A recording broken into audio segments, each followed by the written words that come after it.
কাদেরকে নতুন করে সদস্য করা যাবে আর কাদেরকে নতুন করে সদস্য করা যাবে না, এই সম্পর্কে আমাদের দলের অ্যাক্টিং চেয়ারম্যান উনিও বলছেন।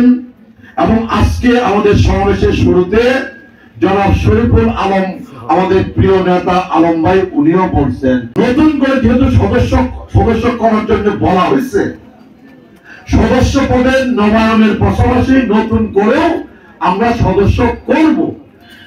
কারা নতুন করে সদস্য হওয়ার যোগ্যতা রাখেন আর কারা নতুন করে শহীদ প্রেসিডেন্ট জিয়াউর রহমানের দল এবং খালেদা জিয়ার দল জনাব তারেক রহমানের দলে কারা নতুন করে সদস্য হওয়ার যোগ্যতা রাখেন না, এটা কিন্তু পরিষ্কার করে কিন্তু ইতিমধ্যে কিন্তু বলে দেওয়া হয়েছে।